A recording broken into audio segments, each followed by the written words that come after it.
All right, here's a question for you to ponder this weekend. What exactly is Chris Christie doing right now? The former New Jersey governor claims he's running for president. The polls indicate he's not. And in reality, all he does is jump on TV and badmouth the presumptive nominee. He fights for himself. He doesn't fight for our party or for the American people. Would you even consider pardoning Trump? I can't imagine a pardon being issued. He is such a spoiled baby. If you got on the octagon, you and him, who'd win? Come on. Guy's 78 years old. I'd kick his. Okay. What is he? Does he have any policies? Does he believe in anything? He goes on television and he talks trash about Trump all day long. What good does that do unless you're trying to just hand the election to Joe Biden in 2024? Alaska Governor Sarah Palin has some thoughts on Chris Christie. She joins me now, along with former NHL All-Star Ron Duguay, sitting in a much nicer setting than I am currently sitting in. Good to see you both. Beautiful where you are. Governor, I want to start with you. The polling speaks for itself. Chris Christie has no shot in this thing, and we all know it. We all know what he did with the bridge in Fort Lee, and nobody will ever trust him again. So what is he doing in your mind? Well, you know, those little sound bites that he threw out there, it kind of reminds me of my younger kids when they would bicker. I think what he's doing is it's payback time. He's angry at Trump, and he's trying to make a name for himself as a tough guy. But you're right, he has no shot at this at all. So it wasn't that long ago that Chris Christie and I together were on stage with Donald Trump. I remember Chris Christie touting him as walking on water. So it doesn't bode well for someone's character when they can be this disloyal, it's begging the question, was he lying then or is he lying now? It's a typical politician, and doggone it, America doesn't need any typical politicians. No, and every time we talk, I have to always remind people of what he did in Fort Lee, New Jersey, shutting down a bridge, you know, making everybody in a town miserable because the mayor of that town wouldn't endorse him for governor.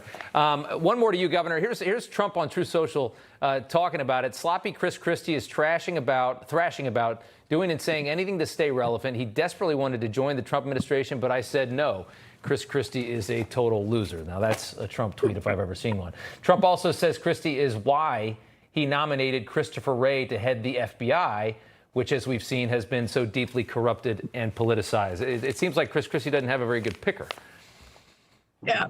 Well, you know, again, those shots back and forth that the guys are shooting each other with. And, you know, I'm a Trump supporter, but it shows you that boys will be boys, and maybe they shouldn't rule the world because, again, the character that's reflected in the shots that are taken. Let's just concentrate on priorities that average Americans are concerned about. The deficit, the open borders, you know the list, instead of kind of the petty stuff.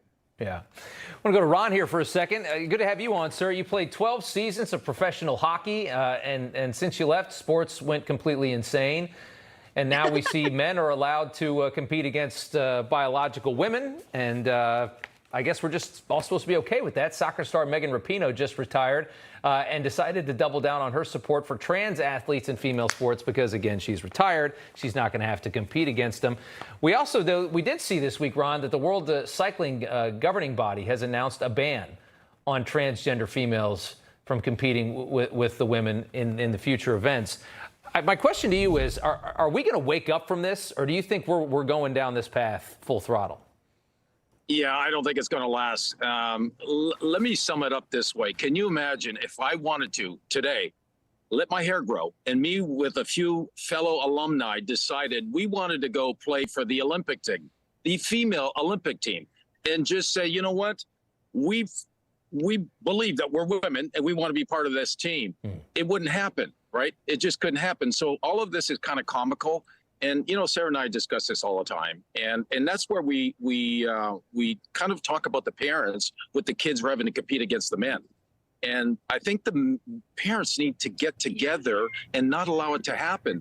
For an example, so in the swim race, you're on the blocks. Why don't the girls get together and just let that transgender go, let them go, and just stop there and don't go at the gun, right?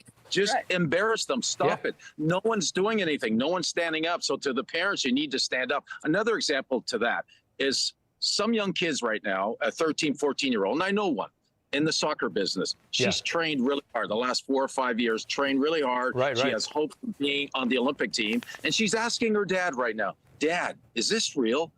Am I going to have to compete against men if I make it? It's terrifying. And so that's the question. So It's the answer is that terrifying. we need to all stand up because there's a lot more of us Right. than there are them. Yeah. They just have the loudest one in the room. And people are scared to stand up, and it's as simple as that. They're just frightened. Sarah and Ron, thank you so much.